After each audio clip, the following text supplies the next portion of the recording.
มูลค่าตลาดของเทสลาลดลงกว่า8แสนล้านดอลลาร์เหตุการณ์นี้เกิดขึ้นย้อนหยังน้ำอบจะมารายงานให้ฟังหุ้นเทสลาตกหนักถึง 15% ในวันศุกร์ที่ 8 มีนา 2025 ซึ่งถือว่าเป็นการหลุดลงที่หุ้นแหงที่สุดในรอบ5 ปี นับตั้งแต่เดือนกันยา 2020 นอกจากนี้หุ้นเทสลายังปิดตลาดติดต่อกันปิดอาทิตย์ที่ 7 หลุดลงดนที่สุดนับตั้งแต่เข้าจดทะเบียนในตลาด NASDAQ ในปี 2010 นับตั้งแต่หุ้นเทสลาพุ่งขึ้นสูงสุดที่ 479.86 ดอลลาร์เมื่อวันที่ 17 ธันวาคม 2024 หลังจากนั้นราคาหุ้นก็หลุดลงกว่า 50%ส่งผลให้มูลค่าตลาดหายไปกว่า8แสนล้านดอลลาร์สถานการณ์นี้เกิดขึ้นภายใต้ความกังวลต่อการบริหารงานของอีลอน มัสก์ที่พวมรับตำแหน่งหัวหน้ากระทรวงประสิทธิภาพหรือ DOT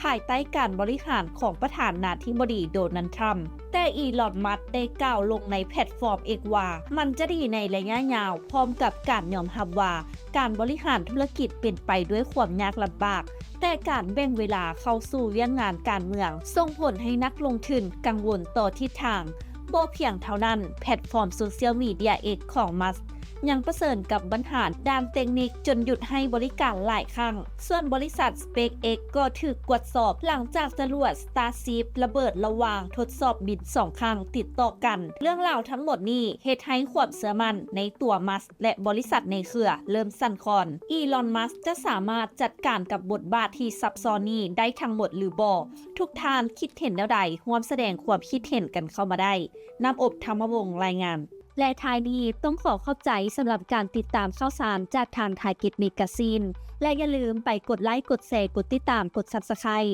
ทุกช่องทางออนไลน์ของพวกเขาเพื่อจะบ่พลาดข่าวสารดีๆจากทางไทยกิจเมกาซีน